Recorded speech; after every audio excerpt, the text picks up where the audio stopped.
Halo, selamat pagi teman-teman. Di video kali ini, saya Valen akan menjelaskan tentang komponen-komponen dari robot MPS.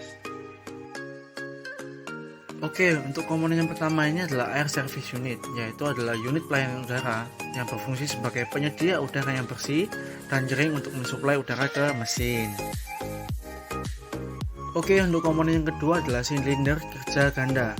Silinder kerja ganda yang dipergunakan untuk mengeluarkan benda kerja. Tipe deskripsi yang digunakan yaitu ADFU 1610PA. Media yang digunakan adalah udara kering, berpelumas atau tanpa pelumas. Oke, untuk komponen yang ketiga adalah motor DC. Umumnya, untuk menggerakkan suatu konveyor, dibutuhkan sebuah motor yang memiliki tenaga dan kecepatan yang baik agar konveyor dapat berjalan mulus dan halus tanpa slip.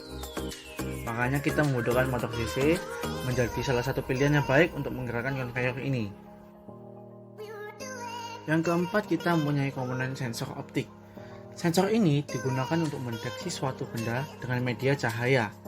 Sensor akan mengeluarkan output ketika sinyal dari transmitter tidak dapat ditangkap oleh receiver karena terhalang oleh benda yang dideteksinya.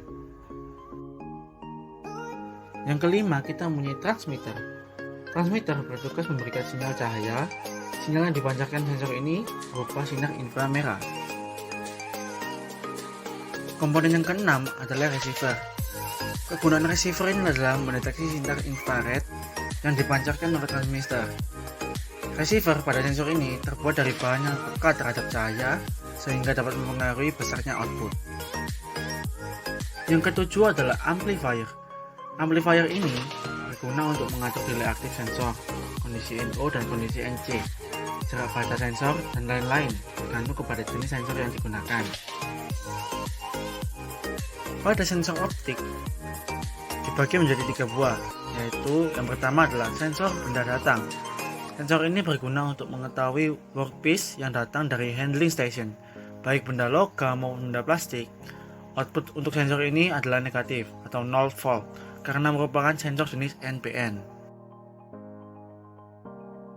Untuk yang kedua adalah sensor warna. Sensor ini berguna untuk mengetahui warna benda berdasarkan panjang gelombang. Sensor ini akan aktif jika panjang gelombang warna sesuai dengan yang telah diatur. Misal, ketika benda warna merah atau putih, sensor akan aktif, dan ketika tidak aktif, benda yang berwarna adalah hitam.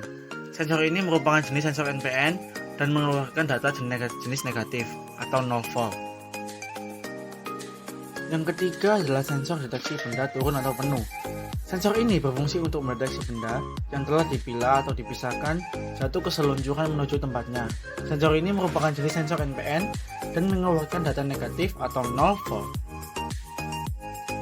Untuk komponen sensor yang lainnya adalah sensor magnetik atau red switch. Red switch adalah proximity switch yang dioperasikan secara magnetik. Sensor ini biasanya dipasang di bagian dari silinder untuk membaca posisi dari silinder maju atau silinder mundur. Umumnya bentuk kecil dan mempunyai lampu kecil sebagai indikator apakah sensor ini membaca magnet atau tidak.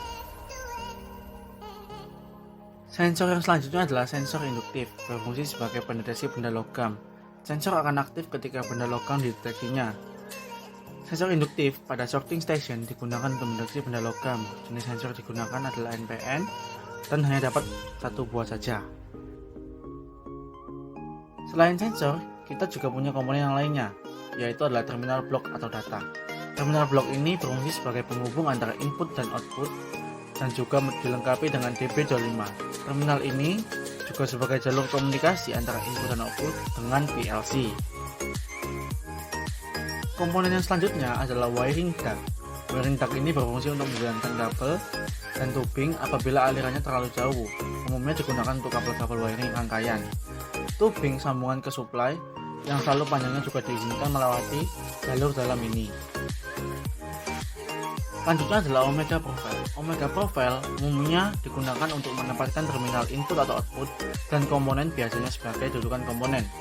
Beberapa PLC juga menggunakan ini pada panel box untuk dudukan dari PLC tersebut. Selanjutnya adalah tubing. Umumnya tubing ini berbentuk seperti selang, namun fungsinya sebagai sambungan untuk menghubungkan angin dari supply ke komponen-komponen pneumatik. Memiliki beberapa ukuran berbeda. Umumnya untuk komponen dengan skala Sizen Starting MPS menggunakan tubing yang berukuran 6 mm. Komponen berikutnya adalah power supply tegangan DC 24 volt. Berfungsi sebagai sumber tegangan DC 24 volt untuk beberapa komponen seperti solenoid valve, sensor, dan juga input-output dari PLC.